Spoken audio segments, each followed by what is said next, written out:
పళ్ళ నుంచి రక్తం వస్తుందా? దీన్ని మీరు అశ్రద్ధ చేస్తే ప్రమాదకరమే.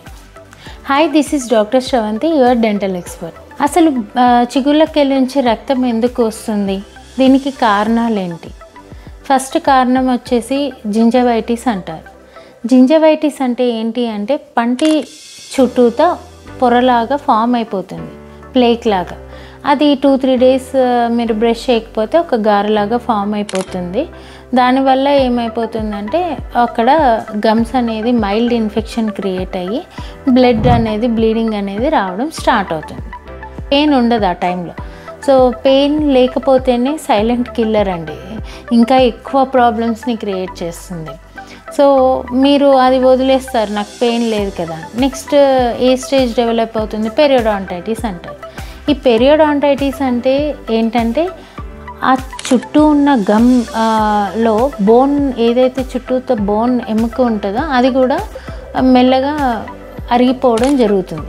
ఎప్పుడైతే బోన్ కూడా అరిగిపోతుందో అప్పుడు పన్ను లూజ్ అయ్యే అవకాశం ఉంటుంది. బోన్ గట్టిగా ఉంటేనే పన్ను కూడా గట్టిగా ఉంటుంది.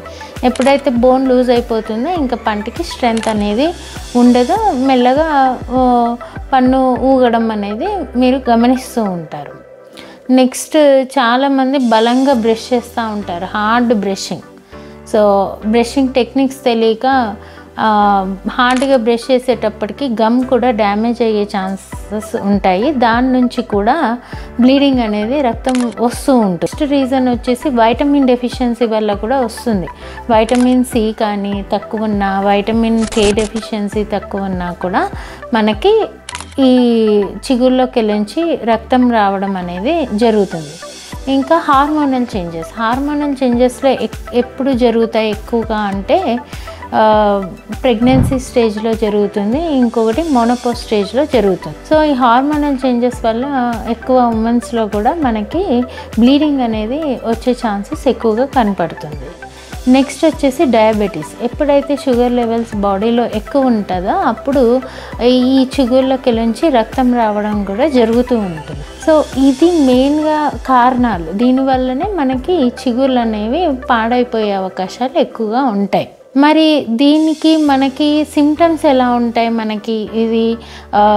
మనకి మీరు ఎలా కనుక్కుంటారు అంటే చిగురు అనేది రెడ్గా ఉంటుంది, రెడ్నెస్ ఉంటుంది. అక్కడ చిగురు ఎప్పుడైతే రెడ్నెస్ కానీ వాపు కానీ లేదా మీకు నొప్పి కానీ బ్రష్ చేసినప్పుడు అండ్ పంటికి మధ్యలో గ్యాప్ ఎక్కువ ఉండడం కానీ, నోటి నుంచి దుర్వాసన రావడం కానీ, పళ్ళు లూజ్ అవ్వడం కానీ ఇలాంటిది జరిగినప్పుడు మీరు అది ఖచ్చితంగా అశ్రద్ధ చేయొద్దు. డాక్టర్ దగ్గరికి ఇది చిగుళ్ళ ప్రాబ్లమే అని చెప్పేసి మీరు డెంటిస్ట్ దగ్గరికి రావాల్సి ఉంటుంది. మరి వీటికి సొల్యూషన్స్, ట్రీట్మెంట్స్ ఎలాంటివి ఉంటాయి అంటే ఫస్ట్ చాలా మైనర్ ఇన్ఫెక్షన్ ఉంటే మాత్రం మీరు జనరల్గా క్లీనింగ్ అవి చేయించుకుంటే డెంటిస్ట్ ద్వారా మీకు అది తగ్గిపోతుంది. నెక్స్ట్ ప్రతిరోజు మార్నింగ్ నైట్ కంపల్సరీ సాఫ్ట్ బ్రిజిల్స్తో బ్రష్ చేయాలి, మౌత్ వాషెస్ కొని వాడాల్సి ఉంటుంది. ఆహారంలో ఖచ్చితంగా vitamin C and vitamin K ఉండేటట్టు చూసుకోవాలి. అండ్ స్మోకర్స్, ఎక్కువ స్మోకింగ్ చేసేవాళ్ళు మానేయాలి.